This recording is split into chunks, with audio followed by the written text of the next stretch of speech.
Muy buenas tardes a quienes nos acompañan en esta oportunidad al desarrollo de la conferencia magistral titulada Los sistemas administrativos y funcionales, entes rectores del Estado peruano, que va a estar a cargo de nuestro distinguido expositor, el doctor Dante Mendoza Antonioli, y corresponde a la edición número 4 de los lunes universitarios, programa que está a cargo del Centro de Estudios en Justicia y Derechos Humanos. Previo al inicio de la conferencia, voy a dar lectura a la hoja de vida de nuestro expositor. El doctor Dante Mendoza es abogado por la Pontificia Universidad Católica del Perú, donde también completó estudios de maestría en Derecho Internacional Económico. Es magíster en Ciencias de la Administración Pública por la Universidad Speyer de Alemania. Actualmente es doctorando en Derecho por la Universidad de Salamanca, de España. Cuenta además con diplomados en Pedagogía Universitaria por la Universidad de Lima y en Defensa Nacional por el Centro de Altos Estudios Nacionales, CAE. Ha cursado cursos de especialización en Derecho Anticorrupción y Gestión Pública en universidades y organizaciones internacionales en Estados Unidos, Corea, Italia, Venezuela, Brasil y España. Ha sido superintendente nacional adjunto en la SUNAT, gerente general de la SUNARP, secretario general del Ministerio de la Mujer y Desarrollo Social, jefe de la ONP y adjunto al Defensor del Pueblo, así como su representante ante la Comisión Nacional de Lucha contra la Corrupción y la Promoción de la Ética y Transparencia en la Gestión Pública. Actualmente es director de la Escuela Nacional de Administración Pública, ENAP. Ha ejercido la docencia en diversas universidades del país, así como la actividad de investigación en el Instituto de Investigación Científica de la Universidad de Lima. Bueno, como es de conocimiento, la presente conferencia tiene una duración de 60 minutos, al cabo de la cual habrá un lapso de 15 minutos para las preguntas que estimen pertinente hacer a nuestro expositor. Doctor, por favor, para la foto, por favor, si pudiera mirar a la lente. Muchas gracias. Entonces damos inicio a la conferencia y dejamos el uso de la palabra al doctor Dante Mendoza. Gracias, Jesús. Buenas tardes. Es un placer estar nuevamente en este nuevo año con los amigos del Ministerio de Justicia y del Centro de Estudios en Justicia, que además está celebrando el hecho tan especial de estar lanzando su primera maestría en conjunto con el CAEN. Felicitaciones por ello. Déjenme compartirles la presentación que he preparado para ustedes para el día de hoy. Y hoy día vamos a trabajar un tema de los que yo llamo de los temas duros, digamos, dentro del Estado. Duros, pero absolutamente indispensables de ser manejados por la gran mayoría de servidores públicos. No conocer de sistemas realmente genera problemas después en la interacción del día a día de la función pública. Sin más, veamos. A ver, el itinerario de hoy día es con 4 grandes temas. Primero vamos a definir los sistemas en la administración pública. Luego vamos a ver cuáles son los tipos de sistemas que hay para poder aterrizar en cada uno de ellos, ¿no? Los sistemas funcionales, qué son, por qué existen y cuáles son los que están hoy día en boga en nuestro país, para finalmente aterrizar en los sistemas administrativos, que de alguna manera creo que es lo que más les puede preocupar a todos ustedes. Uno de los 4 grandes temas que los comenzamos a desarrollar ya. Sistemas. A ver, más allá de lo que dice la LOPE, porque los sistemas están definidos en la Ley Orgánica del Poder Ejecutivo, vamos a hacer un símil. Vamos a ver si es que somos un símil con nosotros, las personas, los seres humanos, los organismos biológicos, que somos nosotros los seres humanos, y los organismos públicos. Organismos biológicos, organismos públicos, ¿no? Los organismos biológicos somos nosotros, Pedro, Juan, Laura, María, Patricia, esos somos nosotros los organismos biológicos. Los organismos públicos son el MINJUS, el MINSA, el INDECOPI, el gobierno regional de Saberio Conde, el gobierno local, etc. Hasta ahí me siguen en el símil. Organismos biológicos, organismos públicos, ¿no? hay organismos biológicos, Pedro, Juan María, Patricia, Laura, Rocío, organismos públicos, MINCUS, MINDES, SUNAT, SUNAT, etc. Ok. Al interior de los organismos están los órganos. En el organismo biológico, al interior del organismo, está el corazón, el hígado, el páncreas, el cerebro, los ojos, los oídos, etc. Pues de la misma manera, al interior del organismo público también están los órganos. Están las oficinas, están las direcciones, están las gerencias, están las secretarías generales, los viceministerios, etc. O sea, los organismos biológicos tenemos órganos, los organismos públicos también tienen órganos. ¿Qué pasa con los organismos biológicos? ¿Cómo es que nos aseguramos que mañana no se le ocurra al corazón y al riñón intercambiar roles? Y que el corazón diga, ya no quiero, ya me harté de la sangre, quiero bombear orina. Y que el riñón diga, bueno, yo ahora voy a procesar la sangre. ¿Qué le pasaría a nuestro organismo? Pues colapsaría. Eso no puede darse. El cuerpo no lo permite. Y no lo permite porque están las leyes de la biología y no se permite. En los organismos públicos tenemos algo similar. Tenemos que la Oficina de Asesoría Jurídica pues, tiene su ámbito de competencia, tiene aquello que puede hacer y no puede reemplazar a un órgano de línea, por ejemplo, o no puede reemplazar a la tesorería. Cada órgano tiene sus funciones, cada órgano tiene sus tareas y no se intercambian. Muy bien. Hasta ahí yo creo que ya vamos viendo el símil entre lo biológico y los organismos públicos. Vamos un paso más allá. Vamos un paso más allá. Hace un momento les decía qué es lo que hace que mi corazón y mi riñón no cambien de rol. ¿Qué es lo que hace que la Oficina de Asesoría Jurídica no cambie de rol con la Oficina de Tesorería o con la de Planeamiento o con un órgano de línea? Bueno, les dije, pues hay leyes. Muy bien. Leyes de la biología, leyes humanas. El cuerpo biológico, las leyes de la biología impiden que eso suceda. En un organismo público, las leyes teóricamente impiden que eso suceda. Pero hay algo más. Y esto es que Juan, Pablo, Laura, Patricia, Ana, Natalia, todos tienen un corazón. Y pese a que son organismos diferentes, todos los corazones laten igual. Con alguna frecuencia cardíaca mayor o menor, pero finalmente hacen lo mismo. Los cerebros, teóricamente, también todos piensan igual. No importa que sea de Juan, de Pablo, de Laura, de Patricia, de Ana María o de Marisol. Van a pensar igual. ¿Por qué? ¿Por qué mi corazón late de la misma manera que el corazón de Isabel? O el corazón de Katy. ¿Por qué latimos igual? Pues porque hay un concepto, que es el concepto de sistema. Biológicamente, tenemos un sistema digestivo, todos los organismos humanos tenemos un sistema digestivo que hace que todos los órganos del sistema digestivo se porten igual. Y no importa que ese estómago esté en María, esté en Juan, no importa que ese estómago esté en Huancayo o esté en Lima, no importa que ese estómago esté en alguien alto o en alguien bajo, en alguien gordo o en alguien flaco o en alguien de características raciales diferentes. No interesa. Todos los corazones laten igual, todos los cerebros son igual, todos los ojos miran igual, todos los oídos escuchan igual. ¿Por qué? Porque hay sistemas que están alrededor de ello, que están encargados de que las cosas sigan su curso de la misma manera siempre.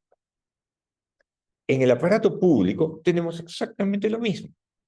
Tenemos sistemas que hacen que no importa que tú seas un órgano del Tribunal Constitucional o de una municipalidad o de un gobierno regional o de un ministerio o de un organismo público, vas a hacer lo mismo. La oficina de tesorería del Ministerio de Salud hace lo mismo que la del Tribunal Constitucional, que la del Congreso, que la del Poder Judicial, que la de un gobierno regional o que la de una municipalidad. Eso hacen lo mismo, claro que hacen lo mismo. ¿Por qué? Porque hay sistemas. Hay sistemas que organizan y ordenan porque le dan coherencia a el organismo, le dan coherencia al sector público.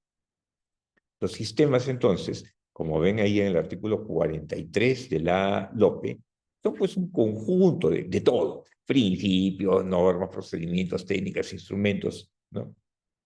Mediante los cuales los distintos organismos de la administración pública hacen lo mismo y lo hacen de la misma manera. Porque no, así como en la biología, mi corazón no puede hacer lo que le da la gana y no puede hacer algo distinto de lo que el corazón de Annie o el corazón de Katy, pues exactamente lo mismo sucede en los organismos públicos. Hay alguien que se encarga de que tesorería haga lo mismo, que contabilidad haga lo mismo, que abastecimiento haga lo mismo, sin importar en qué organismo público nos encontremos. Entonces, ese es un sistema, ese conjunto de cosas que hace que las cosas vayan de la misma manera, que nos comportemos de la misma manera. Ah, pero ojo, tenemos un fin. No es que sea un capricho del legislador ni un capricho de la administración pública. No, nada. Aquí hay un fin. ¿Cuál es este fin? Pues ganar eficacia y eficiencia. Ganar eficacia y eficiencia. El manejarnos a través del sistema se hace, uno, para que la actuación del gobierno sea eficaz, pero también eficiente. ¿Ok? Entonces, con eso vamos cerrando la definición de sistemas en la administración pública. Ya saben, tenemos como sistemas este conjunto de X, Y, Z, principios, valores, procedimientos, normas, que hacen que los órganos al interior de la administración pública, al interior de un sistema, perdón, al interior de un organismo, actúen igual, sin importar en qué organismo nos encontremos. Muy bien. Hay dos tipos de sistemas. ¿Ya? Dos tipos de sistemas. Los sistemas funcionales y los sistemas administrativos. Los sistemas funcionales y los sistemas administrativos. Vamos a ver que cada uno de ellos es diferente. Ambos comparten lo mismo, conjunto de procedimientos, normas, técnicas, valores, principios, etcétera, orientados a que el Estado haga de manera eficaz y eficiente sus funciones. Pero vamos a ver que en el caso de los sistemas funcionales tienen una finalidad específica que es asegurar que se cumplan las políticas públicas. Ajá. ¿Qué política pública? ¿Todas las políticas públicas? No. Los sistemas funcionales lo que buscan es asegurar el cumplimiento de las políticas públicas transversales, aquellas que abarcan a todas o a muchas entidades del Estado. Entonces, sistemas funcionales lo que van a hacer es asegurar que se cumplan las políticas públicas. Las políticas sectoriales, no. Aquellas políticas que trascienden, que son transversales y que tenemos que llevar a cabo todos en la administración pública, pese a que no provengamos del sector del cual ha emanado esta política, ¿no? Recuerden que los sectores agrupan un tema económico dentro de la sociedad, ¿no? Y lo que hace el Estado es establece una serie de cajoncitos por cada uno de ellos, ¿no? Cada sector, hoy ya tenemos 19, bueno, 19 ministerios, porque hay ministerios que manejan más de un sector, ¿no? Pero cada sector lo que hace es, tiene políticas públicas que son propias del sector. ¿Un sistema funcional es cualquier política pública? La respuesta es no. Para que pueda existir un sistema funcional, de lo que se trata es que exista sí una política pública, pero que esta política pública sea transversal. Vale decir que sea obligatoria para una gran cantidad de entidades de la administración pública, si no lo es para todas ellas. Les recuerden esta idea. Sistema funcional, asegurar cumplimiento de política pública transversal. Artículo 45 de la LOPE.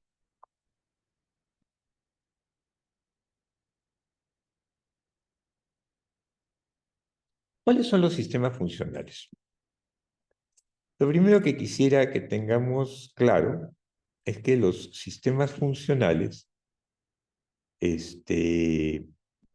están contemplados en una norma legal, o sea, no es que a mí se me haya ocurrido, ni que estos son los que más me gusten, ni nada.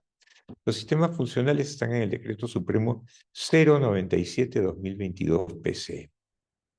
Entonces, ya saben, si nos preguntan dónde están los sistemas funcionales, ¿cómo podemos identificar esto que dice la LOPE con relación a los sistemas funcionales, artículo 45 de la LOPE, ¿no? ¿Cómo podemos apreciar esto?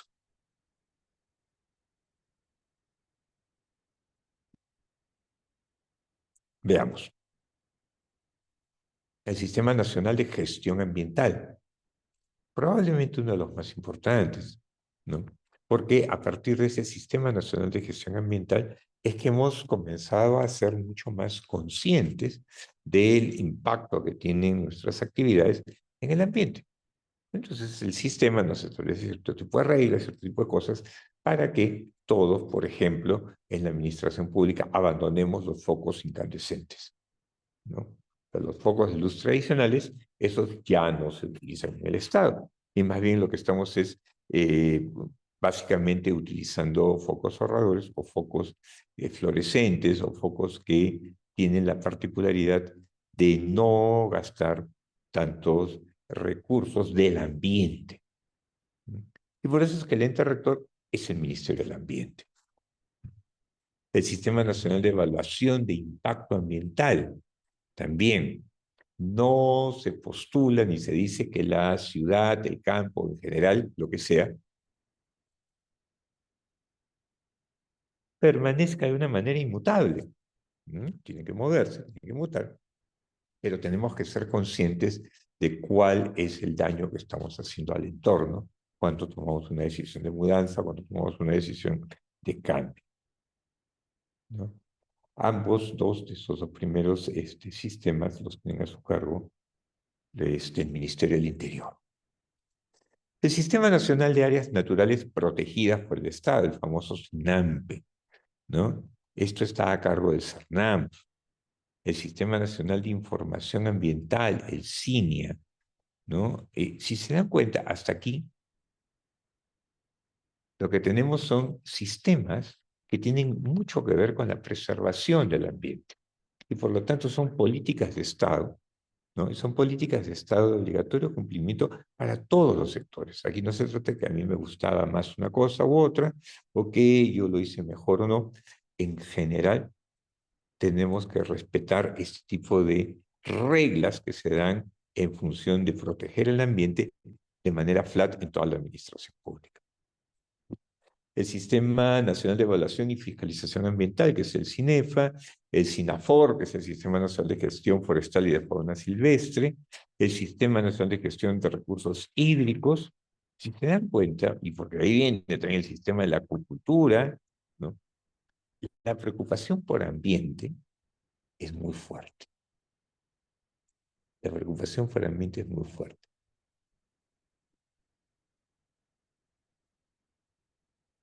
Existen algunas entidades que comparten, digamos, este liderazgo.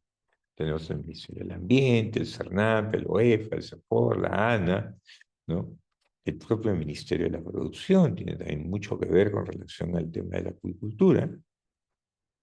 Entonces, aquí vamos viendo que estos sistemas funcionales son variopintos. no son solamente en el tema ambiental. O sea, que duda cabe que el tema ambiental es probablemente el más importante, pues han además creado distintas entidades, como pueden ver allí mismo en el cuadro. Y la idea es que estos sistemas puedan ser respetados no solamente por los organismos del sector al que pertenece el ente rector, en este caso el Ministerio del Ambiente, sino que puedan ser respetados en general por toda la ciudadanía hasta que se puedan actualizar o se puedan mejorar. Pero además tenemos el Sistema Nacional de la Calidad, tenemos el Sistema Nacional de Parques Industriales, el famoso Sistema de Defensa Nacional, que probablemente fue el primero de los sistemas funcionales que hemos tenido. Yo recuerdo desde muy chiquito, cuando recién comenzaba mis tareas en la administración pública, ya en todas partes nos recibían la visita de los amigos del ejército tratando de concientizarnos con respecto a la existencia del sistema de defensa nacional y la importancia que había de estar preparados, de estar listos, ¿no? Con los entrenamientos y con las cosas que ellos daban y que incluso nos pedían que tengamos todas las entidades públicas una suerte de oficial de defensa nacional, una suerte de encargado de la defensa nacional. Pero estos no son los únicos sistemas funcionales. Tenemos también el Sistema Nacional de Archivos, a cargo del Archivo General de la Nación. Fíjense, el Sistema Nacional de Museos del Estado, a cargo del Ministerio de Cultura. El Sistema Nacional de Bibliotecas, a cargo de la Biblioteca Nacional del Perú. El Sistema Nacional de Demarcación Territorial, junto con el de Transformación Digital, y el de Ciencia, Tecnología e Innovación, ¿no? Y el de Prevención de Riesgos de Desastres. Son típicos sistemas que pertenecen a la esfera, a la lógica de la presidencia del Consejo de Ministros, ¿no? Y ellos son, pues, los entes rectores los que nos van marcando qué es lo que tenemos o no tenemos que hacer en cada una de estas especialidades, vamos a decirlo así, ¿no? ¿No? Eh, Hay sistemas más modernos, ¿no? Como por ejemplo el Sistema Nacional Integrado de Protección al Consumidor, y ese sí está a cargo del INDECOPI, ¿no? Y el Sistema de Inteligencia Nacional a cargo de la DIN. ¿Por qué son sistemas? Insisto, porque las reglas que ellos dan son de uso uniforme a nivel nacional por todas las entidades del sector, por todas. Y estas políticas de Estado son además evaluadas, se les hace un seguimiento, ¿no? Y las entidades tenemos que estar reportando con relación a si alguna de ellas son buenas, alguna de ellas nos sirven en el día a día de nuestro trabajo.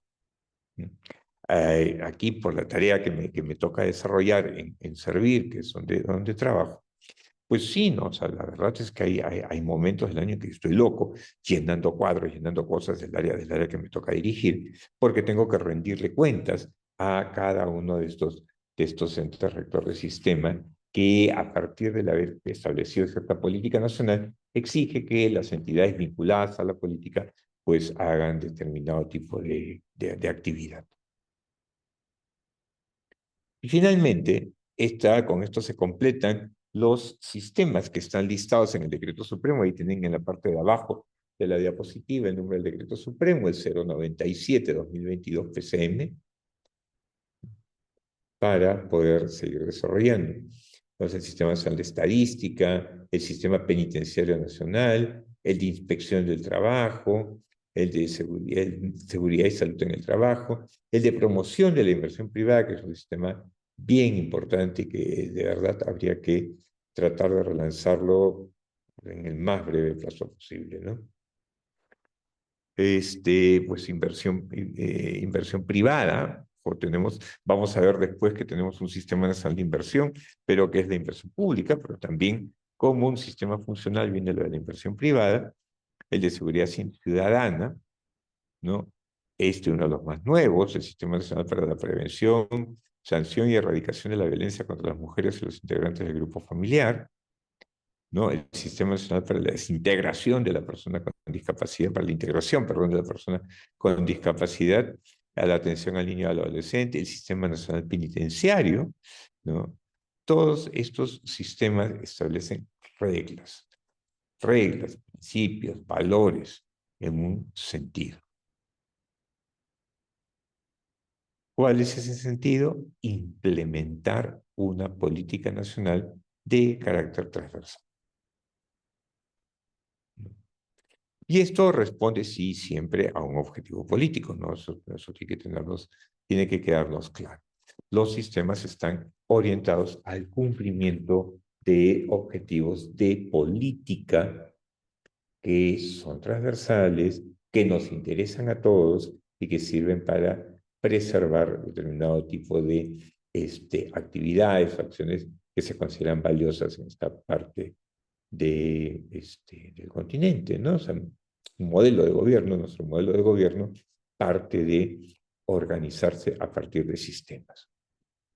Entonces, estos son los sistemas funcionales, los que les he presentado, son los 33 que están aprobados al día de hoy mediante este decreto supremo 097, ¿no? Pero calculo, calculo que pronto vamos a ir actualizando este decreto supremo y esta lista de sistemas. Ok, cerremos entonces sistemas funcionales. Ya saben, nos sirven para asegurar el cumplimiento de una política de Estado, ¿no? Para nada más, para eso nos sirve, que se asegure el cumplimiento de esa política. Muy bien.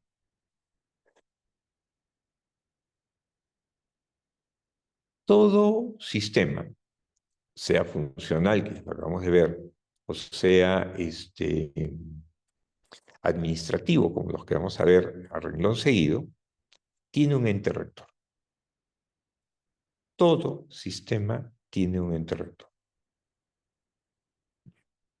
No hay manera que exista un sistema, sea funcional de lo que hemos visto para asegurar el cumplimiento de una política, o sea administrativo, que no tenga un ente rector.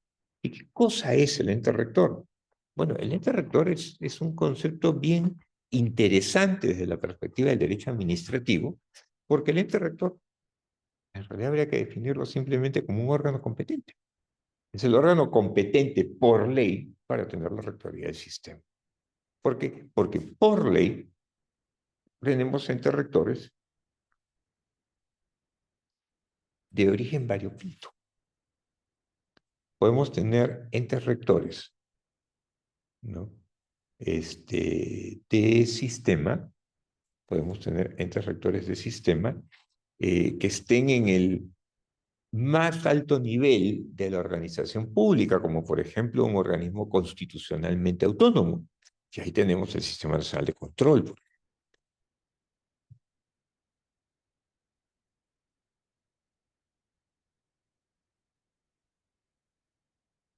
Pero estos entes rectores también pueden estar como cabeza de un organismo público.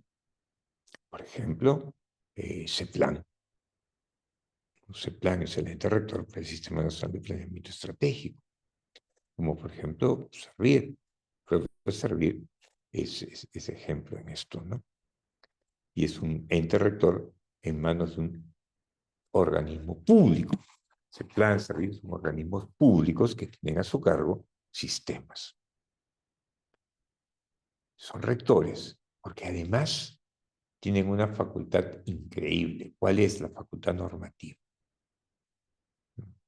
Los entes rectores pueden dar disposiciones, es cierto, de un nivel subreglamentario, pero pueden dar disposiciones, y los entes rectores pueden dar disposiciones de interpretación, por ejemplo, del marco legal que les toca atender. O sea, cómo vamos a interpretar esas normas. Y aquí viene un elemento importante y es la opinión vinculante. Los entes rectores del sistema administrativo tienen posición vinculante.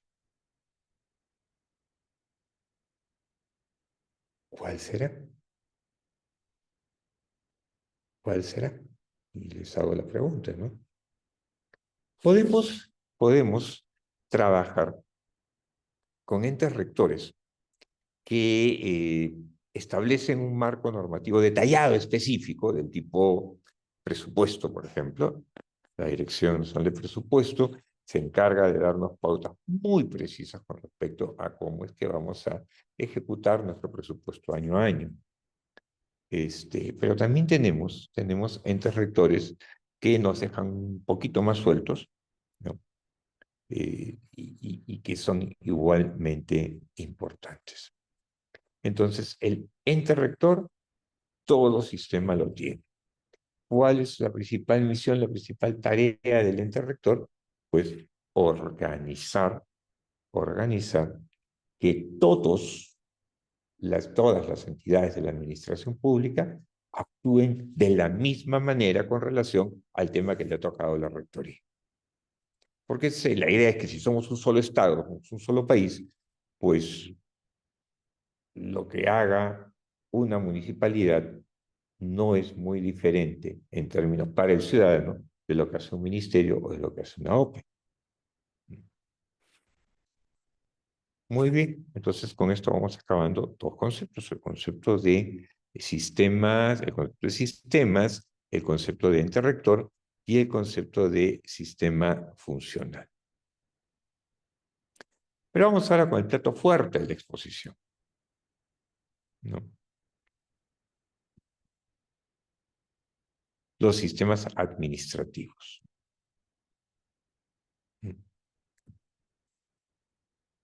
El artículo 46 hace un intento de la LOPE, ¿no? El artículo 46 de la LOPE, LOPE significa Ley Orgánica del Poder Ejecutivo. El artículo 46 de la Ley Orgánica del Poder Ejecutivo define a los sistemas administrativos en contraposición a la definición que hace previamente los sistemas funcionales, ¿no? Lo define como aquel, nuevamente, conjunto de reglas, etcétera, pero que tiene una obligación concreta. ¿Ya? Y esta vez en esto de los sistemas administrativos, lo que vamos a buscar es que los recursos del Estado sean administrados con eficacia y con eficiencia. Un sistema administrativo tiene por vocación, tiene por necesidad, tiene por misión el que se utilicen de manera eficaz y eficiente los recursos del Estado. Y la mejor manera es una sola regla, una regla común, ¿no? Y así como compran en Tacna, van a comprar en Tumbes, así como compran en la costa, se va a comprar también en la sierra, se va a comprar en la selva.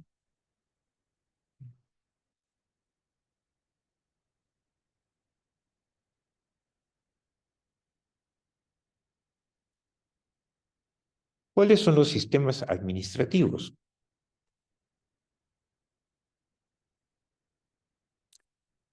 Los tienen ahí en la pizarra. Vamos a hacer un breve repaso por cada uno de ellos.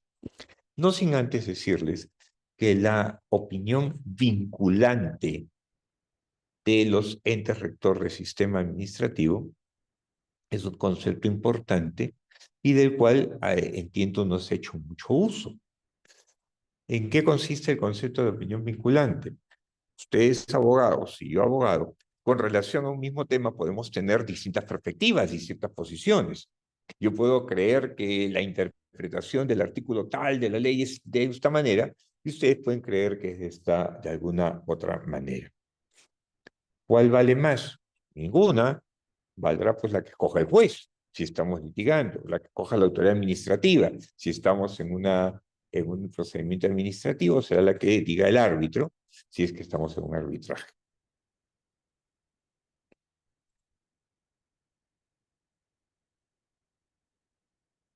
La opinión vinculante del ente rector obliga. El hecho de que yo tenga una opinión y mi jefe de asesoría jurídica tenga otra, y mi jefe de gabinete tenga otra, ¿no? Mientras que el ente rector no diga cuál es la interpretación correcta, pues cualquiera va a valer, ¿no? en la medida que los funcionarios públicos tenemos la obligación de cumplir por el principio de legalidad. Y el principio de legalidad nace, la base, el origen, ¿no? Está en que pues, hay que respetar la ley, hay que respetar la Constitución. Entonces, la opinión vinculante es cuando ya el ente rector decide que ya no va a dejar en manos de mi jefe de asesoría jurídica, que no va a dejar en manos del jefe de gabinete de asesores o en manos de cualquiera, el tema de la aprobación de criterios de interpretación uniformes, ¿no? Y por lo tanto obligatorios también para la administración. La opinión vinculante importa que estemos, su nombre lo dice, vinculados, atados a aquello que se ha decidido, ¿no? Yo les voy a contar como anécdota, hace ya bastantes años estaba yo de secretario general del Ministerio de la Mujer y a mitad de año nos sale una disposición de estas disfunciones de austeridad y en ella se decía que ningún funcionario público podía tener más de un aparato de comunicación celular. Y claro, me acuerdo cuando leí eso, le di una mirada a mi ministra, y mi ministra tenía 4 celulares. Acabó, ¿no? Dura lex et lex, la norma dice que uno es uno. Claro, quien se mete a decirle a un ministro, devuélveme los celulares. Entonces, esto fue bien interesante, porque tuvimos una reunión entre todos los secretarios generales del ministerio, porque éramos los responsables de la asignación de los aparatos celulares, y la ley pues nos prohibía asignarle un celular, más de un celular a cada servidor público, incluidos los ministros. Entonces, por allí en el debate, en la discusión, logramos llegar a un acuerdo. ¿Ya? Logramos llegar a un acuerdo, y este acuerdo fue el siguiente. Vamos a interpretar que cuando la norma, la ley de presupuesto, dice está prohibido que se le asigne más de un aparato celular a una misma persona en el Estado, lo que íbamos a hacer, era lo siguiente, interpretar que lo que estaba prohibido era más de un celular en el Estado, pero que el Nextel, no sé si alguno de ustedes acordará del Nextel, el servicio de radio, pues el Nextel en puridad no es telefonía, en realidad es radio. Y por lo tanto, nuestros ministros sí podrían tener un celular y un Nextel, porque en teoría eran algo diferente, ¿no? Nos fue muy bien con la interpretación hasta que Contraloría intervino. No, perdón, no fue Contraloría. Hasta que el propio Ministerio de Economía, que es el ente rector en el sistema de presupuesto, decidió dar una interpretación vinculante. ¿Y qué decía esta interpretación vinculante del Ministerio de Energía, perdón, de Economía?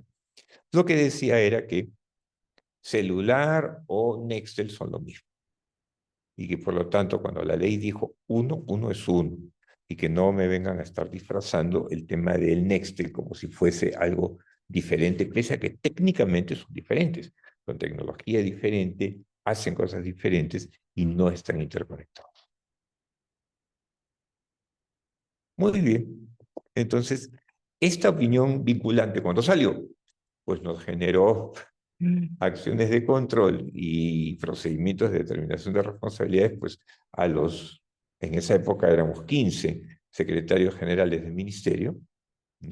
Claro, situación de la cual salimos airosos, porque claramente se estableció que el hecho de que el ente rector haya adoptado un criterio interpretativo y que este criterio interpretativo sea de obligatorio cumplimiento porque es un precedente vinculante, pues obviamente al tener una naturaleza cuasi normativa no podía ir para atrás, porque eso sí lo sabemos, ninguna norma tiene fuerza ni efecto retroactivo, sino solo para adelante.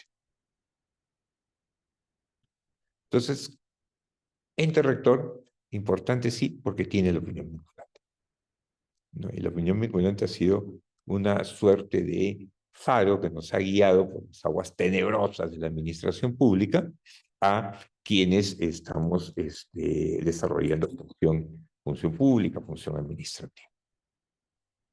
Los sistemas administrativos, entonces, son este conjunto pues, de valores, principios, técnicas, etcétera, que buscan hacer más eficaz y eficiente la tarea del Estado. Y aquí permítanme darle una rápida mirada a los 11 sistemas administrativos que existen hoy en día. Profesor, ¿podemos crear otro? La respuesta es no. ¿Cómo que no? Pues no. No. No se puede crear otro sistema administrativo a no ser que exista una ley que lo haga. Los sistemas solamente se crean por ley. Nada más, solamente por ley. Veamos. Empecemos por el de gestión de recursos humanos, que comprenderán mi favorito. Sistema de gestión de recursos humanos tiene como ente rector a servir la Autoridad Nacional del Servicio Civil. Entonces, cualquier problema que se tenga al interior de las entidades con su personal, con sus instrumentos de gestión, pues finalmente va a ser un elemento que fastidie, digamos, el normal devenir de las entidades. El sistema de gestión de recursos humanos, liderado por Servir, busca que las reglas establecidas en la Ley 30057 de manera genérica para todo el aparato público, pues se respeten, ¿no? Se respeten y tiene además eh, un tribunal administrativo que se precia además, y como debe ser, de su independencia al momento de resolver los recursos impugnativos que plantean los servidores ante este tribunal como segunda y última instancia administrativa. El sistema de gestión de recursos humanos plenamente necesario hoy en día, en donde tenemos todavía una suerte de locura, porque hay que decirlo así, una suerte de locura en el trato de los recursos humanos, porque tenemos múltiples regímenes laborales. Y el tener estos múltiples regímenes laborales hace que en una misma organización, en la misma área, por ejemplo, estén trabajando 4 personas haciendo exactamente lo mismo, pero estas 4 personas tienen un nivel de responsabilidad muy, pero muy distinto. Muy, pero muy distinto.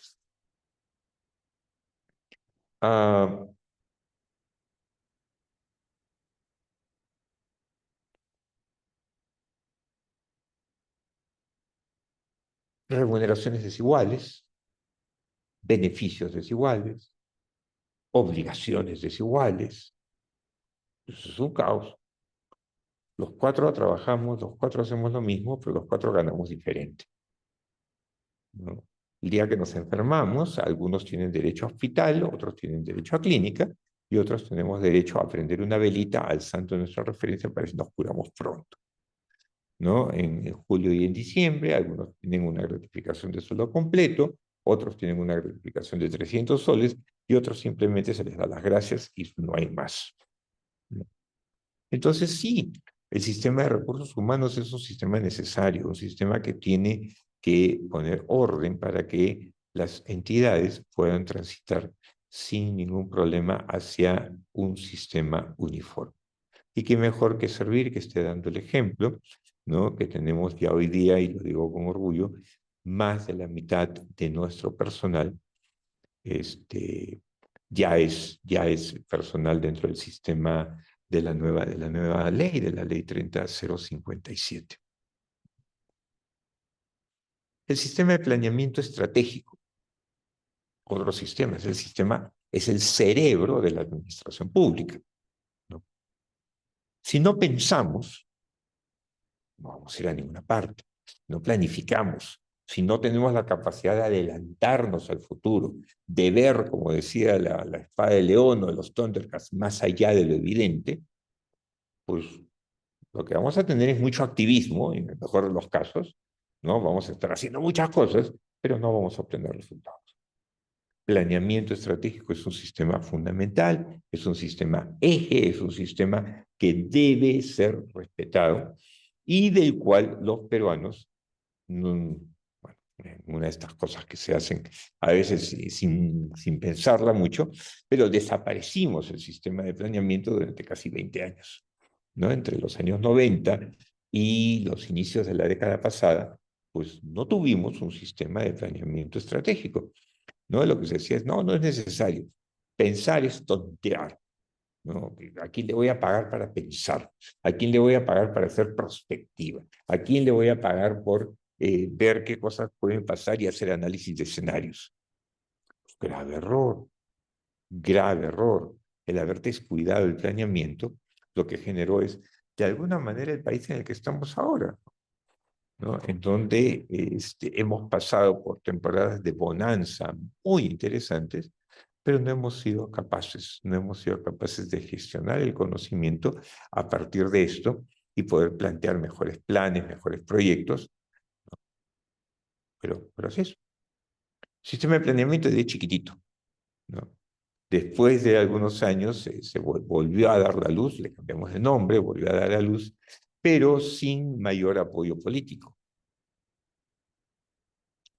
El sistema de abastecimiento, sí, para mí uno de los grandes fracasos que tenemos en la administración pública peruana. Es un lugar común decir que el Estado compra mal, compra caro, compra mal. O sea, que hemos tratado de tener múltiples mecanismos alternativos para tratar de hacer que la compra pública sea una compra eficaz y eficiente. ¿Cuál es el problema del sistema de abastecimiento? Que no le importa, lo voy a decir así, no le importa como estructura legal. No voy a culpar a los buenos amigos que tienen a su cargo este sistema, sino que la norma los condena. ¿Y a qué los condena? Los condena a comprar caro, comprar mal, comprar ineficiente. Y lo que es peor, los condena a que no sirva el sistema de abastecimiento para realizar una buena gestión. Al contrario, la entorpece de una manera tremenda. Ustedes dirán, profesor, pero ¿por qué? ¿Por qué es que estamos en este plan? Porque como cada vez que hay algún escándalo de corrupción, de corruptela en la administración pública, salen todos los políticos a rasgarse las vestiduras. ¿Y qué es lo que consiguen? Consiguen que se apruebe en el Congreso cada vez leyes más fuertes, teóricamente, para prevenir la corrupción. Y estas leyes, de alguna manera, lo que hacen es priorizar la lucha contra la corrupción antes que cualquier otra cosa. ¿Cuál es el problema de la administración pública? La administración pública lo que prioriza es la atención al ciudadano, lo que prioriza es el cumplimiento del principio de legalidad, lo que prioriza es el cumplimiento de los fines para los cuales fue creada esa entidad pública. Esa es la prioridad de quienes hacemos gestión. Pero con cada escándalo de corrupción, como que la prioridad ahora ha cambiado, ya la gestión no nos interesa. Preferimos, comillas, que exista limpieza, y por eso hemos fortalecido de manera muy, muy grande, hemos fortalecido tanto al sistema de control como al sistema de abastecimiento, pero no para que favorezca el abastecimiento de bienes y servicios en el aparato público, sino por sobre todo, ¿no? Para cuidar que no le roben al Estado. He tenido múltiples discusiones y debates con los amigos del OCE y antes del propio Consucode, en donde les decía que el ladrón sigue robando en los procesos de abastecimiento. O sea, toda la reforma normativa no ha servido para evitar que el ladrón robe, pero lo que sí ha servido es para evitar que la administración haga gestión eficaz y eficiente, como para pensarlo, como para darle un par de vueltas al sistema de abastecimiento. ¿Qué es lo que busca? ¿Busca la compra eficaz y eficiente o lo que busca es que no le roben al Estado? Y ojo, no es que esté pontificando, pues que le roben al Estado. No, no estoy diciendo eso. Lo que estoy diciendo es que si actuamos como sistemas y de manera sistemática, pues hay otro sistema al que le interesa que no le roben al Estado, que es el sistema nacional de control. Pero en el de abastecimiento, el objetivo debería ser comprar adecuadamente. Comprar adecuadamente. Y para que una compra sea adecuada, lo que necesitamos es fundamentalmente, eficiencia en la compra pública. Eficiencia que no es generada por reglas que están buscando que se evite que se robe y por lo tanto complican y recontra complican cualquier ejercicio de contratación pública, ¿no? Mecanismos como el evitar el fraccionamiento, ¿no? A través de estos planes multianuales de necesidades y todo, que de alguna manera lo que han hecho es fundamentalmente ir de espaldas a la gestión pública tal y como está y calzar con modelos que no necesariamente son los modelos y las prácticas que llevamos a cabo hoy en el país. El sistema de presupuesto, mal que bien, yo diría que es el único sistema que sí funciona, funciona correctamente, más allá de que nos gusten o no nos gusten algunas de las decisiones que se toman allí. El sistema de tesorería, al igual que el sistema de contabilidad, son sistemas papaya, ¿no? Tienen su misterio, tienen su charme también, ¿no? Hay una ley que lo regula. Y en el caso de tesorería, por ejemplo, para nosotros, nuestra interacción más grande es cuando nos pagan, o cuando vamos a viajar y tenemos que cobrar viáticos o encargos o similares, ¿no? El sistema de tesorería lo que busca es evitar que se hagan pagos indebidos en el Estado. Y el de contabilidad, bueno, porque se contabilicen adecuadamente las cosas. Vamos con el siguiente sistema, que es el sistema de endeudamiento público. Miren, fundamental controlar la deuda. Profesor, efectivamente, fundamental controlar la deuda. ¿Y por qué les digo que es fundamental controlar la deuda? Porque ya hemos vivido, y claro, lo hemos vivido hace 45 años, en la década de los 80, ya hemos vivido la experiencia de una deuda externa impagable. Ya lo hemos vivido. Ya hemos vivido las épocas en donde el servicio de la deuda era mucho más, pero mucho más de lejos de la capacidad de pago que tenía el país. Es como que ustedes ahorita estén ganando 10.000 soles, pero tengan una deuda de 10.000 millones de soles. Con su sueldo de 10.000 soles, ¿cuántos años tendrían que pasar para poder cubrir esto? Es terrible. El endeudamiento sin control es algo que hace mucho daño a la población, porque el político que tomó ese endeudamiento finalmente no va a estar después para pagar las consecuencias de su responsabilidad. Entonces, para evitarlo, hoy día tenemos un sistema por el cual nadie se endeuda, por más autónomo constitucionalmente hablando que seas, o por más nivel de gobierno que seas, nadie se endeuda si es que no se hace a través de los mecanismos que ha establecido el MES para ello, en primer lugar, y en segundo lugar, ¿no? El endeudamiento debe hacerse de acuerdo a los límites máximos que se establecen para cada año en la ley anual de endeudamiento. O sea, son reglas que se han puesto para que la deuda no vuelva a ser impagable, la deuda no vuelva a comerse todo el ingreso del país. Y esto va de la mano con el principio de inversión pública, lo que antes le llamamos el SNIP, ¿no? El sistema de inversión pública, ¿no? Es un sistema que busca hacer que la obra pública tenga sentido, que la obra pública tenga sentido, que la inversión no sea gasto, que la inversión se haga en términos de algo reproductivo, El sistema de defensa judicial del Estado, lo voy a pasar rápidamente, porque bueno, es el sistema de los procuradores, es el sistema mediante el cual en la administración pública se defiende en sede judicial, administrativa y arbitral a través de sus procuradores. El de contabilidad ya les había hablado. El sistema de control, voy a demorarme aquí un poquito en el sistema de control. Miren, las abuelas decían, en arca abierta, justos pecan. Y créanme que tenían razón. No es un tema de que no confía uno en su gente, no es un tema de una situación que deba eh, soslayarse, ¿no? Pero hay que controlar. Los funcionarios públicos tenemos mucho poder, poder de decidir sobre la vida de las personas, o sea, sobre su vida económica, sobre sus intereses, ¿no?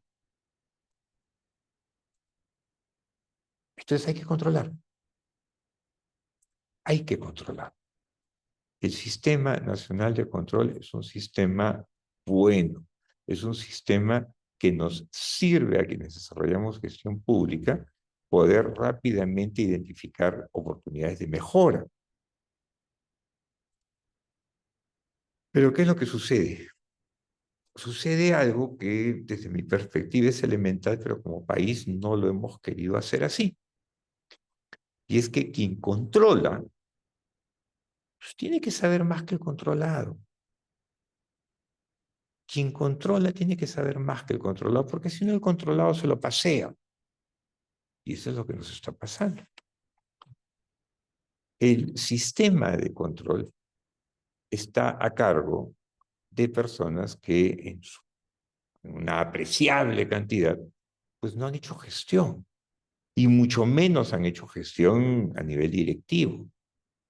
Entonces, claro, uno dice, estas personas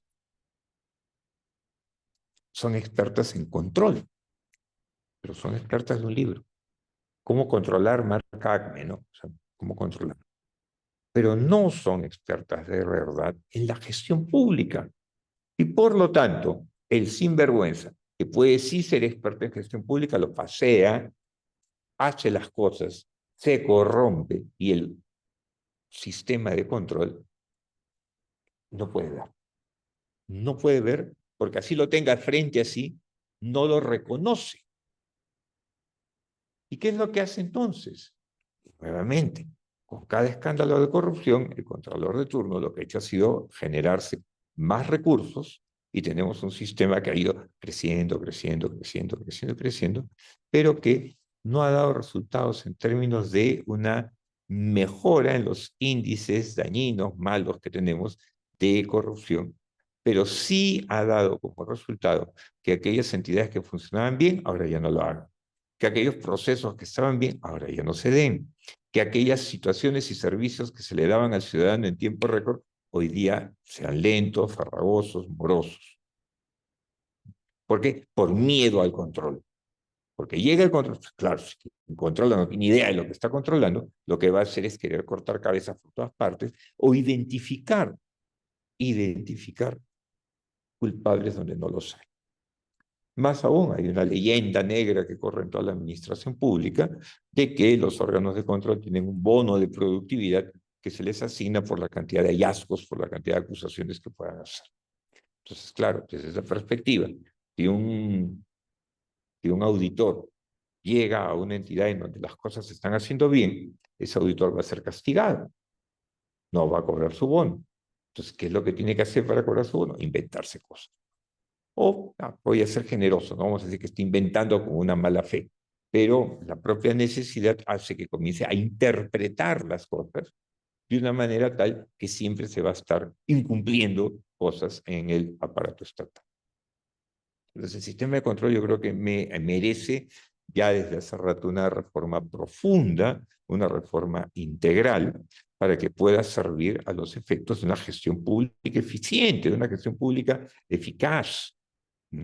El control es absolutamente necesario, pero un control inteligente, un control que evite que nos estén robando y que más bien no evite la buena gestión. Que si el resultado del control es que no tenemos buena gestión y encima nos siguen robando, pues estamos perdiendo, ¿no? Y finalmente el sistema de modernización del Estado. El tema de modernización del Estado es un sistema bien interesante. ¿Por qué? Porque lo que busca es generar un Estado más eficiente al servicio del ciudadano y utiliza algunos de los otros mecanismos del sistema, como es el tema del planeamiento, como es el tema de los recursos humanos, como es el tema de la inversión, ¿no? Dentro de su esquema de trabajo. Dos temas quiero rescatar yo del sistema de modernización del Estado, y estos son los de transparencia y acceso a la información pública, ¿no? Ser un Estado transparente, ser un Estado abierto, ser un Estado en el cual el ciudadano y cualquier persona pueda rápidamente encontrar el trámite, encontrar lo que se está haciendo, poder tener la capacidad de criticar o poder la capacidad de sugerir, pues eso es lo que propugna el sistema de modernización del Estado. Estamos todavía a años luz. Hay un tema que no termino de entender, que son los problemas presupuestales que generan que los avances que hacemos en el sistema de modernización sean todavía muy lentos y poco perceptibles por la ciudadanía, aunque con ideas tales como la del MAC, por ejemplo, estos centros de atención que tiene el Estado peruano en módulos distribuidos estratégicamente entre algunos centros comerciales, es realmente interesante. Bueno, todos estos sistemas administrativos y los sistemas funcionales, ¿qué es lo que hacen? Que el Estado tenga coherencia. Y ahí es donde se queda. Que el Estado tenga coherencia. Consideramos, y yo me apunto y firmo entusiastamente, que el día que se lance una cruzada, vamos a decirlo así, ¿no? Una cruzada a través de, no sé, de un nuevo gobierno, en donde estos sistemas puedan ser vistos como lo que realmente son, o sea, como elementos de apoyo a la gestión y no de entorpecimiento de la gestión, pues el país va a volar y va a volar a una velocidad crucero como no tienen idea. ¿Es importante tener sistemas? Sí, porque es importante tener reglas, es importante vigilar que esas reglas se cumplan, es importante que alguien sea la última palabra en la interpretación de las reglas, sí, pero eso tiene que hacerse inteligentemente y no bloqueando la actuación de las instituciones públicas. Y con esto voy terminando para poder tener un espacio para sus preguntas y sus comentarios. Muchas gracias, doctor Dante Mendoza, por haber despejado muchas dudas respecto a lo que son los sistemas administrativos y funcionales. Tenemos preguntas que están en la caja de preguntas justamente y le voy a agradecer de repente que pueda seleccionar las que estén relacionadas con el tema. A ver, en el marco de los sistemas administrativos y funcionales del Estado peruano, ¿en qué sistema se ubican los organismos reguladores como SINARMIN? Además, ¿cuál sería el ente rector de este organismo? A ver, no todo organismo público, ya, no todo organismo público genera un sistema. Ya, eso es lo primero. No todo organismo público genera un sistema. Los reguladores, ¿no? No trabajan en función de un sistema. Los reguladores trabajan en función de darle coherencia a una actividad estatal, que es la de la promoción de la inversión privada, en el caso que usted plantea de Ocinermin, en energía y en minas, ¿no? Es una aproximación diferente. El tema de regulación económica, yo creo que meritaría una charla completa, ¿no? Porque la regulación además consiste en una excepción al sistema de libre competencia, ¿no? Pero no estamos hablando de un sistema ni administrativo ni funcional.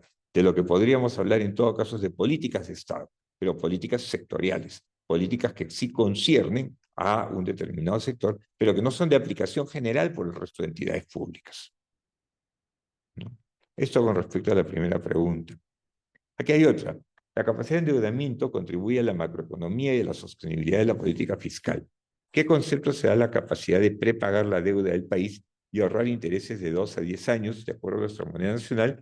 ¿Y cómo nos ve el mundo, teniendo en cuenta que en Perú presenta a nivel de otros países como Chile, Ecuador, México, Brasil y Colombia el 33% de avance y ventaja en materia de economía?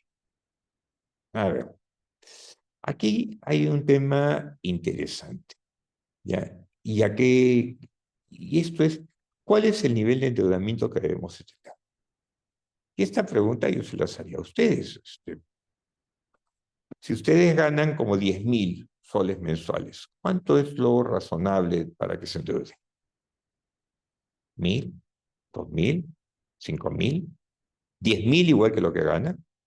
¿20.000? Dos veces lo que ganan. ¿30.000? ¿100.000? ¿300.000? O sea, ¿cuánto es lo razonable?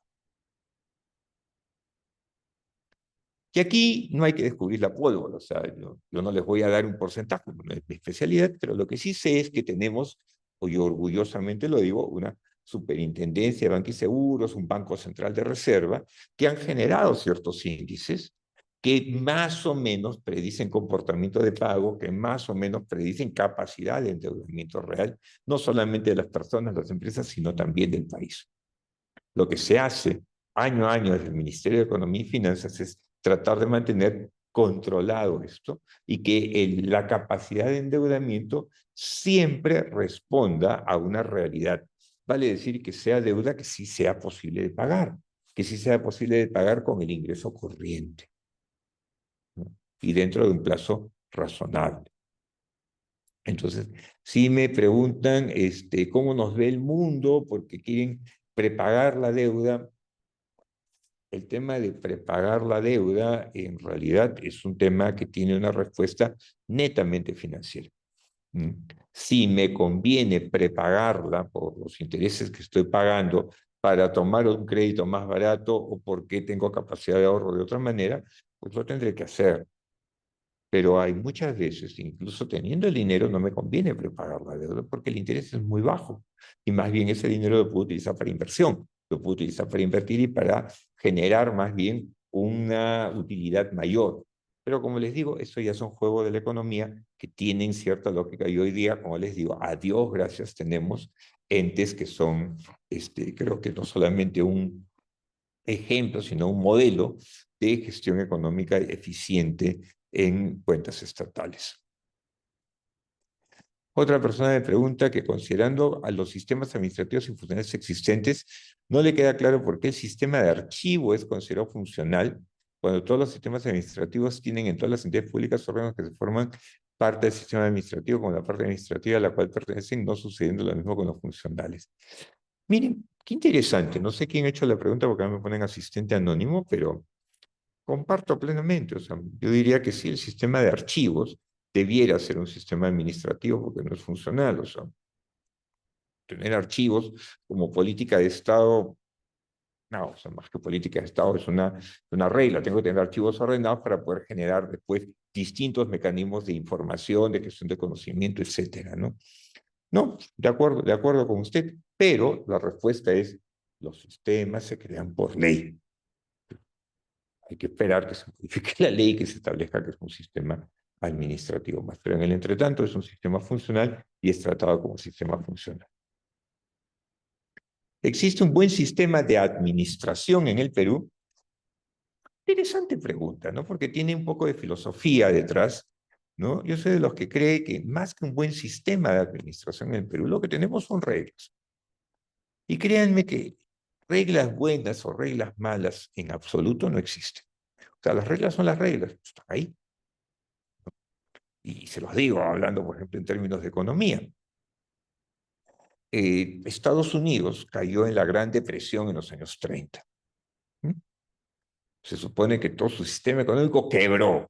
La bolsa de valores cayó y todo el mundo habla del lunes negro, todo el mundo habla de las caídas de Wall Street, o sea, como un elemento pues catastrófico. 1929, 30. 1945, o sea, 15 años después, Estados Unidos estaba ganando la Segunda Guerra Mundial. 15 años después, ya estaba ganando una guerra mundial. O sea, wow, ¿Cómo hizo? El país estaba quebrado. ¿Cómo se restableció en 15 años? Bueno, el modelo keynesiano es un modelo de intervención del Estado, pero brutal en la economía. O sea, se metió. El Estado pero se metió. Se metió de la misma manera que se metió el Estado peruano en la década de los 70 y la década de los 80 en el Perú, ¿no? En donde teníamos Estado para todo, hasta papel higiénico producía el Estado. O sea, el Estado por todas partes. Y sin embargo, lo que le dio resultado a Estados Unidos y lo llevó a ser el país desarrollado que está y ganar la Segunda Guerra Mundial, a Perú nos quebró. Nos quebró de una manera espectacular, ¿no? Nos hundió en la miseria, nos destruyó como país. Entonces, claro, son las medidas keynesianas buenas per se, malas per se. No, yo diría que hay reglas que le sirven a un país en función de su cultura, en función de su historia, en función de su educación, en función de su nivel económico, y que te ayudan a desarrollar en un determinado momento. Y esas mismas reglas otro país puede no darle resultado porque tiene otra cultura, tiene otra educación, tiene otro momento histórico, etc. Entonces, yo lo que diría contestando esto, no, tenemos un sistema de administración, ojo, no es un sistema administrativo, un sistema de administración en el Perú, ¿no? Que está modelado en la Constitución, desde un punto de vista abstracto, malo no es, más, o sea, de alguna manera es coincidente con muchos de los sistemas de administración que puedan existir en el mundo, pero en la vida real como que no termina de aceptarse. Yo tengo un diagnóstico, y mi diagnóstico es sesgado, debo advertirlo, porque es desde la perspectiva de los recursos humanos. Yo soy de los que creen que mientras no tengamos un régimen de carrera único, en donde todos trabajemos para el Estado, y no para el MINCUS, para el INDECOPI, para la Defensoría, sino para el Estado peruano, y por lo tanto podamos ser rotados, trasladados entre las distintas instituciones del Estado y podamos siempre estar en el top de nuestras posibilidades, este asunto no va a caminar. No va a caminar ni con el modelo que tenemos ni con ningún otro modelo de sistema de administración. ¿Por qué? Porque estamos en guerra civil, voy a decirlo, en guerra fratricida entre los propios funcionarios y servidores públicos, en donde, tú ganas más, hazlo tú, pues, ¿no? Tú tienes más beneficios, encárgate tú. No, yo tengo estabilidad absoluta, entonces a mí no me votan, entonces yo no lo voy a hacer y no voy a poner el hombro para hacer adelante las cosas. Entonces, más que el sistema, yo diría que tenemos que trabajar y trabajar con mucha fuerza el empujar la reforma del servicio civil para que ésta llegue a buen puerto próximamente.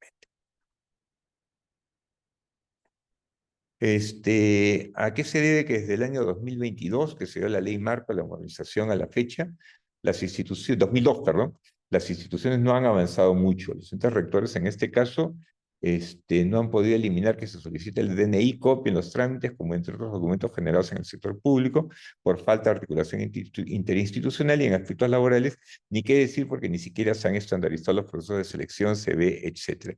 Totalmente de acuerdo, Enrique, que es el Enrique Salazar, que ha hecho este comentario, ¿no? Hemos avanzado, pero también hemos retrocedido. Es lamentable que los avances no se den a nivel Estado, sino se dan a nivel institución. Un buen ministro, un buen alcalde, un buen gobernador, un buen presidente institucional avanza a saltos gigantescos a veces durante su gestión y logramos tener situaciones, registro público en un día, registra tu carro en un día, mi DNI en un día, y de repente se va perdiendo. Y de repente se pierden las cosas, ¿no? No hay continuidad. Entonces avanzamos, retrocedemos, avanzamos, retrocedemos, avanzamos, retrocedemos, y caemos en una suerte de círculo de arena movediza de la cual nos es muy difícil escapar. Nuevamente mi diagnóstico, porque claro, porque yo soy funcionario de la entidad pública A y tú eres de la entidad pública B. Yo creo que el día que todos seamos funcionarios de la misma corporación, somos funcionarios del Estado. Yo hoy día yo estoy acá, pero mañana voy a estar allá, porque puedo pedir mi cambio para allá en el momento que yo quiera, ¿no? Y podemos ir administrando y gerenciando a las personas al servicio del Estado de otra manera. Podríamos ver o podríamos esperar un cambio. Modernización sigue siendo la agenda pendiente del Estado y les digo de corazón, los esfuerzos que se hacen y conozco varias generaciones de secretarios de gestión pública en la PCM, son fantásticos. Por ahí ha pasado gente de primera, gente con un compromiso con el país espectacular. El equipo que está hoy en día es un equipo A1 Plus, pero a veces, como les digo, estamos nadando en arenas movedizas, estamos tratando de remar en arenas movedizas. O sea, no es que un sistema pueda jugar solito, no es que yo pueda tener mi sistema hepático perfecto mientras todo el resto del sistema se está colapsando. O sea, aquí lo que necesitamos es cirugía mayor. ¿Qué órgano de las entidades gestiona el sistema de endeudamiento público? ¿No? Al interior, normalmente está dentro del área de planeamiento de presupuesto, al interior de las instituciones, y el ente rector está en el Ministerio de Economía. El Ministerio de Economía y Finanzas tiene la rectoría del sistema de inversión a través de la Dirección General de Programación Multianual de Inversiones, algo así se llama, tiene un nombre largo, ¿no? Luján Medina Meriza me dice, ¿quién regula la administración de todas las áreas? O en cada área hay un regulador de la administración. Digamos, a ver, ¿quién regula la administración de todas las áreas? Se supone que dentro de cada institución hay pues una gerencia general, hay una secretaría general que es la que se encarga de articular toda la parte administrativa, ¿no? No existe dentro del Estado peruano un ente rector de todos los sistemas administrativos, ¿no? Cada sistema tiene su propia rectoría y la idea es que estos sistemas jueguen entre sí. Que exista alguien encargado de hacer de que jueguen entre sí, lo más cercano que tenemos es el de modernización, ¿no? Pero tampoco es que sea exclusivamente su tema, ¿no? Óscar Uribe, muy interesante su conferencia, la consulta. Usted indica que el legislador se ha radicalizado con las medidas de control y olvida que el Estado se debe a las personas y que debe gestionar. Pero ¿qué hacemos con lo que tenemos hoy, en donde hay presidentes de la República, primer ministro, ministros, hasta congresistas, por no decirle funcionarios de menor nivel que están involucrados en casos serios de corrupción? ¿No cabría hacer una regenería de todo proceso, un reinicio de todo el sistema que elimine todo beneficio a todo funcionario o servidor? Es interesante, ¿no? Porque, digamos, llega un momento en que las noticias de la corrupción nos generan un desánimo muy grande. ¿Cuál es la solución? Bueno, ya probamos los peruanos esta frase política, que se vayan todos, ¿no? Y nos tiramos abajo 2 congresos, que se vayan todos. Y sí, pues se fueron todos. Nos tiramos abajo presidentes, que se vayan. Bueno, también se fueron. Y la pregunta es si los que vinieron son mejores que los que se fueron. Pero tenemos un serio problema como sociedad en términos de pérdida de valores, en términos de pérdida de autoridad, que habría que repensarlo y que había que generar, o sea, yo soy de los que cree firmemente que la universidad peruana ha dejado de ser un referente en el debate nacional. ¿Cuándo ha sido la última vez que ustedes pueden decir que han asistido a un debate nacional sobre lo que es bueno o lo que es malo para el país? Y un debate abierto, libre, en donde podamos ver y analizar qué cosa es lo que está pasando. Porque nuestro modelo constitucional no es diferente del de otros modelos de otros países. Nuestra administración pública no es diferente de la de otros países. ¿Por qué acá no funciona? ¿Por qué sí funciona en otras partes y por qué acá no funciona? ¿Qué cosa es lo que está mal para poder trabajar sobre eso? Nosotros hemos trabajado sobre los resultados. Se corrompió, entonces, ¿qué es lo que hacemos? ¿Y por qué se corrompió? Se corrompió por tal cosa. Ahí, entonces generamos un nuevo delito para tal cosa. Oye, a lo mejor es el único caso acá y no importa, ya generamos el delito. Y cualquier cosa que se le parezca, vaya también por ahí. Y todo lo vemos malo. Hay muchas decisiones de gestión que no son ni legales ni malas, pero hay una desesperación por encontrar cosas malas que las volvemos en malas. Tenemos sistemas que teóricamente están hechos para prevenir la corrupción. Y sin embargo, en esas entidades donde los aplicas, la corrupción sigue en alza. ¿Y qué es lo que se ha bajado? La gestión. ¿Por qué? Porque el sistema de control, insisto, no es capaz de identificar las acciones de corrupción.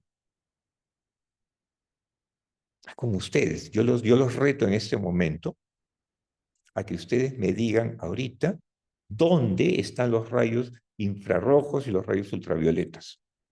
¿Dónde? De cada objeto que ven, ¿por dónde está el infrarrojo y por dónde está el ultravioleta? No lo van a ver, pero está allí. Están allí, pero son invisibles a nuestros ojos. Algo parecido le pasa al sistema de control. La corrupción está ahí, está en sus narices, pero no la ven. No la ven porque no saben de gestión, porque en su vida han gestionado, porque no han dirigido nada, porque el perfil del auditor es un perfil que no exige haber hecho gestión a nivel de dirección. ¿Por qué? Porque hay esa locura mental de que no, gallina que pica huevo. O sea, como que si hacer gestión y quienes ya hicieron gestión ya están podridos, ya están malogrados. Entonces, claro, como no saben cómo controlar, controlan en base al libro, ¿no? Libros hechos por ellos mismos. Por eso les encanta la norma. El sistema de control es servidor, devoto, fiel de las normas. Les encanta las normas. Normatitis. Entonces sale la ley, un reglamento, un lineamiento, directiva. Mientras más normas haya, mejor. ¿Por qué? Porque ahí sí se van a sentir tranquilitos y van a tener contra qué controlar. Y van a estar entretenidos. ¿Qué es lo que van a hacer? Entorpecer la gestión. Pero la corrupción se mueve en otro nivel. La corrupción va por otro lado y no la ven. Se me está acabando el tiempo, pero les voy a contar un ejemplo. El SEACE, este sistema electrónico de contrataciones del Estado que maneja el OCE, a mí me parece genial. Lo que sí habría que meterle un poquito más de plata para actualizarlo, porque sea más rápido, ¿no? Pero el concepto es genial. Y en clases de contratación pública, muchas veces les pongo a mis alumnos la tarea, a ver chicos, 2 semanas para encontrarme un proceso corrupto. 2 semanas. Y en 2 semanas me encuentran muchos procesos que son evidentemente tramposos, o sea, evidentemente tramposos, porque se hace, te desnuda, digamos, la realidad de lo que se está contratando y te hace ver cómo están orientándose las cosas de una manera irracional y pública.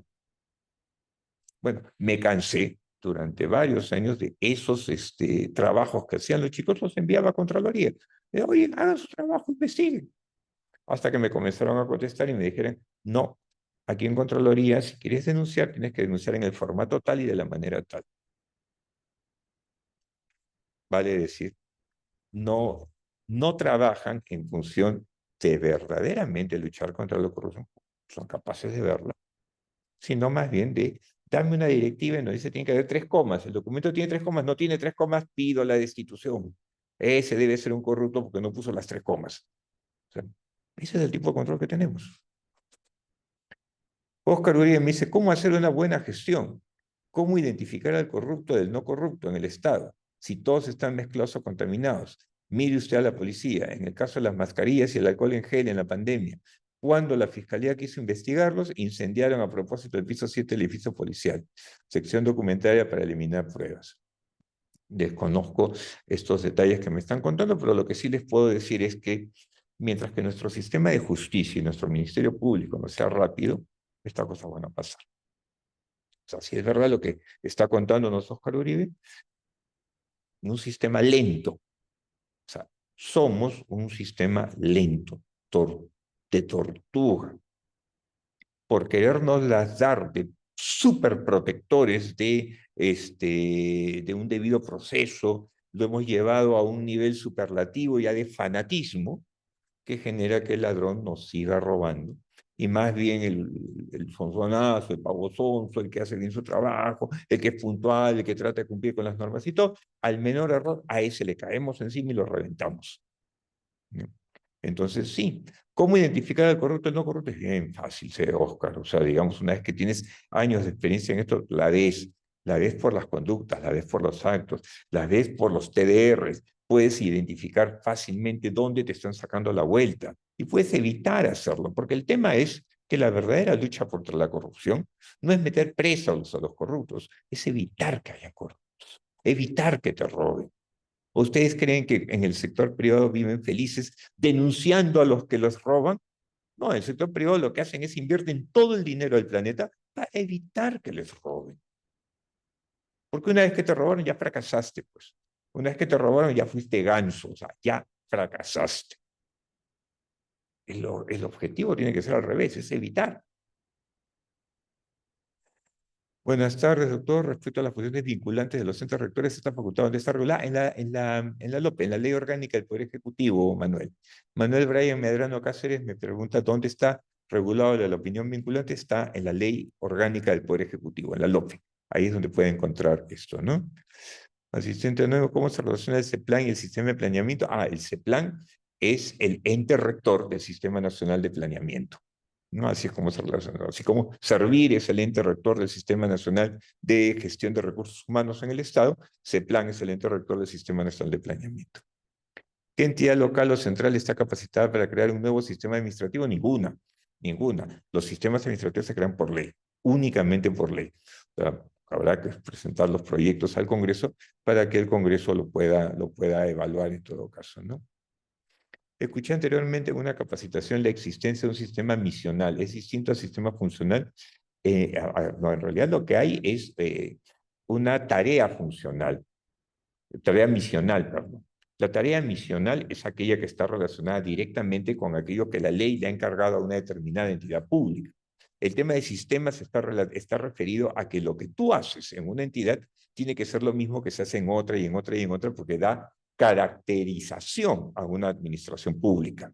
Así como mi corazón late igual que el de usted, Luis, igual que el de Patricia, igual que el de Rocío, igual que el de Catherine, exactamente igual es en los sistemas administrativos. Lo que hace el sistema es hacer que tesorería, contabilidad, presupuesto, planeamiento actúen igual en el Tribunal Constitucional, en el Poder Judicial, en la municipalidad del IRCAI y en donde sea en nuestro país. ¿Cómo contribuyen los sistemas a la eficiencia del Estado? O sea, ¿cómo mejoraría la gestión pública? Obviamente. Antes de que existan los sistemas, pues cada entidad de la administración pública hace lo que le da la gana. Entonces, ¿cómo tienes una cuenta general del Estado? ¿Cómo controlas? ¿Cómo sabes cuáles son tus cifras? ¿Cuáles son tus gastos? ¿Cómo sabes cuánto es inversión? ¿Cuánto es gasto? Si ni siquiera puedes ponerte de acuerdo en una sola contabilidad. Que alguien pague con cheque, que alguien pague con transferencia, que alguien pague con depósito, que alguien pague solo por el Banco de la Nación. O sea, si no hay una uniformidad, la corporación, el Estado peruano, no va a tener data adecuada para poder tomar decisiones adecuadas. Ahora, y yo creo que a muchos entes rectores se les ha ido la mano y han caído en burocratitis, y por eso es que no nos dejan manejar ni gestionar con la debida agilidad. Entonces, sí, y yo creo que los sistemas quieren aportar a la eficiencia, pero lamentablemente no lo hacen. Al contrario, aportan a la ineficiencia, pero por la manera y el estilo como los entes rectores han querido llevar esto, y eso es nuevamente por la inexperiencia, ¿no? Esto es parte de un tema cultural y filosófico mucho más profundo, ¿no? Durante muchos años hemos despreciado la experiencia, o sea, yo he escuchado conversaciones donde las personas, o sea, en otros países a las personas mayores se dice, no, es que ya está grande, son personas grandes, y a la persona grande la escuchas. Acá hablamos de los viejos, los viejos, así con desprecio, ¿y qué exaltamos? Exaltamos una juventud que a lo mejor vendrá con sus estudios de Yale, de Harvard, pero no tiene nada de experiencia y no sabe cómo manejar una situación en donde el bien común, el fin público, está en compromiso, está en juego. Bueno, tengo algunas preguntas más, pero ya nos dieron las 4:30 y acá en el centro del MINCUS somos bien estrictos en comenzar a la hora, 3 en punto comenzamos, mi querido Jesús. 4 en punto estamos, 4:30 en punto estamos concluyendo. Muchísimas gracias, realmente me han encantado sus preguntas, ha sido un momento grato con las 1000 personas que han estado acá conectadas. Y, Gracias. no, gracias, doctor Mañana, usted por esta magnífica exposición. Creo que todos hemos quedado muy satisfechos de haber que usted haya compartido sus conocimientos respecto a estos temas. Entonces, a los 1000 participantes también agradecerles por haber permanecido conectados hasta esta hora. Entonces, muchas gracias a todos y será hasta el próximo lunes. Hasta luego.